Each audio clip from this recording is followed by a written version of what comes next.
प्रितीच्या भाव भयणींनो, तुमकां सगळ्यांक देव बरो दीस दिवं म्हणटा. आयज सोनवार आनी आयचें शिवर्तमान जावन आसा माकुचो 10वा विसवोर, वोड 13 ते 16 पर्यंत. Mark chapter 10 verses 13 to 16. आनी आतां आमी पयलें देवाचें उतर आयकुया. ताणें धाकटुल्या भुरग्यांक हात लावचे खातीर लोक तांकां ताचे सोरशीं हाडटालो. शिसांनी तांकां बोबाट केली. हें पळोवन जेजू तिडकेलो आनी ताणें तांकां म्हणलें, चुपुरल्या भुरग्यांक म्हजे सोरशीं येवंक दियात. चोरगीचें राज तसल्याचेंच देखून तांकां आडाय नाकात. हांव तुमकां खरेंच सांगतां, ल्हान भुरग्यां परी देवाचें राज मानून घेनात ती तातूंत भितर सरची नात. उपरांत ताणें तांकां वेंगेन घेवन आनी ताचेर आपले हात दवरून तांकां आशिर्वाद दिलो. प्रितीच्या भाव भयणींनो, आयच्या शिवर्तमानांत कितें घडटा? सुपुरल्या भुरग्यांक घेवन लोक येता जेजूक तांचेर हात घालपाक. आनी कितें घडटा? जेजूचे शीस बोबाट मारतात आनी ते भुरग्यांक पयस व्हरूंक सोदतात. आनी जेजू एकदम रागाबोरीत जाता. तो म्हणटा, सुपुरल्या भुरग्यांक म्हज्या सोरशीं येवंक दियात, कित्याक सुर्गीचें राज तसल्यांचेंच देखून तांकां आडाय नाकात. भाव भयणींनो, आमी कितले फावटी हें देवाचें उतर आयकलां की सुपुरल्या भुरग्यांक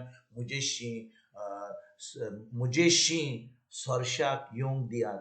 ही जेजूची उतरां आमी आयकता. कितले फावटी आमी कितले फोटो कितले चित्रां जी आमी पळयता, ताचेर आमी पळयता जेजू आनी ल्हान भुरगीं. पूण हें आमी सगळें पळोवन आमकां केन्ना तरी अहें कितें सजमणी आयल्या गाय, कित्याक गाय अहें भुरगीं आनी जेजू लागीं आसात. भाव भयणींनो, हें जें जेजू म्हणटा की सुपुरल्या भुरग्यांक म्हजेशीं येवंक दियात, म्हणचें कितें? जेजू जेन्ना ह्या संवसारांत आसलो, तो फकत ल्हान भुरग्यां सुपुरल्या भुरग्यां बरोबर तो रावनासलो. तो व्हडल्या मनशां बरोबर आसतालो. पूण आमी भाव भयणींनो, जेन्ना आमी जेजूक आमचो सोमी आनी धोनी मानता, जेन्ना आमी जेजूचेर भावार्थ दवरता, आमी ताच्या उतराचेर भावार्थ दवरता, आमी ताच्या उतरा प्रमाणे चलता, आतां आमी कितें जाता? आमी आतां सुर्गीच्या बापाची भुरगीं जाता. खंय?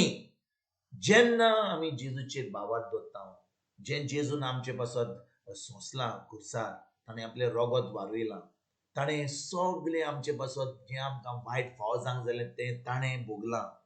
भाव भयणींनो, जेजून कितें केलें खुर्सार? आमी कितले फावटी विसरता की आतां खोरेजमाचो वेळ येतलो, आमी खूब वस्तू करतले, खुर्साची वाट, आमी उपास करतले, खूब आमी देवस्पण करतले. पूण भाव भयणींनो, हें खुर्सार कितें घडलें? खुर्सार जेजून आमची पातकां घेतली, आमची सगळी पिडा घेतली, ताणें आमचे सगळे शिराप घेतले. आमकां जे वायट फावो जावंक जाल्ले आमच्या पातकां लागून ताणें तो भोगलो तो खुर्सार. आमचे सगळें भिकारपण घेतलें, आमचे गरीबपण घेतलें, आमची लॉस घेतली, आमकां जे वायट फावो जावंक जाल्ले ते तो भोगलो. आनी आतां भाव भयणींनो, जेन्ना आमी जे जेजून घडलां खुर्सार, ताच्या उतरा वरवीं आमी चलता, आतां आमकां बरें फावो जाता. आमी आतां देवाचीं भुरगीं जाता, सुर्गीच्या बापाचीं भुरगीं जाता. आनी देखून भाव भयणींनो, ही ल्हान भुरगीं जीं आसा, सदांच आपल्या पाय माय कडेन पळयतात. तांकां कसलोच हुस्को ना, कसलेंच कसलें कितें वायट जातलें म्हणून हें चिंतिना. कित्याक ती जाणो आपलो पाय माय आसा म्हणून. ती जाणो की तांकां आपलें जेवण मेवतलें म्हणून. तांकां जाणो की आपली भास मेवतली न्हिदपाक. तांकां इस्कोलाक वचपाक कसले पयशे भरपाची कसलीच काळजी कसलोच हुस्को ना. आनी ते भाशेन भाव भयणींनो, आमी आतां देवाची भुरगीं जाल्या, आतां आमकां कसलीच काळजी कसलोच हुस्को आसूं नाका. कित्याक आमी आतां जेजूचेर भावार्थ दवरता, ताच्या उतराचेर भावार्थ दवरता आनी देव आपल्या उतराक सदांच विश्वासी. पूण भाव भयणींनो, कितें घडटा? आमी आतां ह्या संवसारांत आसा, आमकां सगळें दिसता, आमी कितलें आयकता, न्यूज पेपराचेर आयकता, रेडिओचेर आयकता, टीव्हीचेर आयकता, आतां इंटरनेट येयला आनी वॉट्सॅपाचेर आनी फेसबुकाचेर, युट्यूबाचेर कितल्यो वस्तू आमी आयकता आनी कितल्यो पळयता. आनी हें सगळें पळयतच कितें घडटा? आतां आमकां ह्या संवसारान कितें घडटा तें आयकोन आतां आमकां भिरांत येता, पूण जेन्ना आमी देवाच्या उतरान वेता, आमी देवाचें उतर आयकता, आतां आमचो भावार्थ वाडटा आनी भावार्था वरवीं आमकां सगळें देवाचें फावो जाता. भाव भयणीनो, देवा कडसून आमकां कितें फावो जावंक जाय जाल्यार, आमकां कितें आमची गरज आसा जाल्यार आमकां जाय भावार्थ. आनी भावार्था वरवीं आमकां सगळें जें जेजून घडलां खुर्सार तें आमकां आतां फावो जाता. नातर भाव भयणीनो, आमी कितें करता, आमी फकत आमकां ती सोयी हांव आमकां शिकयल्या ल्हानपणांत कितें कितें जाय जाल्यार, गरज जाल्यार आमी मागणें करूंक जाय, आमी मागूंक जाय.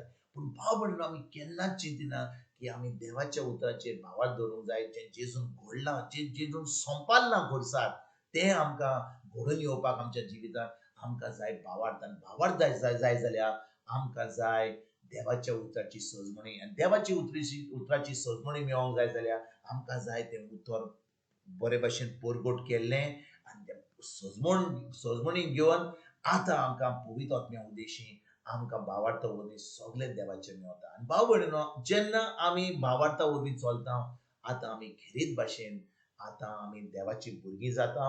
आनी देवाच्या भुरग्यांक देव कांयच कमी करिना, कित्याक ताका सगळें जें जेजून घडलां तें ताका फावो जाता. आयज भाव भयणीनो, ह्या उतराचेर आमी नियाळ करुया. आमी सजमता की जेजून सगळ्या ल्हान भुरग्यांक ताणें म्हणलें, म्हज्या कडशीं हाडात तुमी, हाडयनाकात. तेच भाशेन आमी जेन्ना भावार्थान चलता, आमी जेजूच्या उतरा प्रमाणे चलता, देव आमकां कसलेंच बरें हाडयना, पूण आमकां सगळें दिता. आनी आतां आमी एक बरें धादोशी जिवीत, एक जैतिवंत जिवीत, एक क्रिस्ती जिवीत, एक ओत्मीक जिवीत आमी जियेता. आनी जेन्ना हें जिवीत जियेता आमी, आतां आमी दुसऱ्यांक सगळ्यांक ही बरी खबर दिवपाक पावता की देव आमचो इतलो विश्वासी म्हणून, इतलो मोगाळ देव म्हणून, आनी आमी आतां दुसऱ्यांक आमच्या जेजूच्या राज्यान आमंत्रण दिता. हेच भाशेन भाव भयणीनो, आयज आमी ह्या उतराचेर आमी नियाळ करुया. ह्या सुपुल्ल्या भुरग्यां भाशेन जी आपल्या पांय मायचेर इतलो विश्वास दवरतात, तेच भाशेन आमी आमच्या सर्गेच्या बापाचेर, आमच्या जेजूचेर, पवित्र आत्म्या उदेशीं ताच्या उतराचेर आमी भावार्थ नियाळ करून हें जैतिवंत जिवीत जिवन बरी खबर दुसऱ्यांक दिवपाक आयजतान आमी वावरुया. तुमकां आनी तुमच्या फॅमिलीक एक बरो दीस हांव येता. आनी परतून तुमचे कडेन उलोवपाक फाल्यां हाजीर जातलो. तुमकां सगळ्यांक आमच्या सुरुंदरा जेजूची कृपा, आमच्या सर्गीच्या बापाचो मोग आनी पवित्र आत्म्याचो एकवट तुमकां तुमच्या फॅमिलीक हांव आवडयता.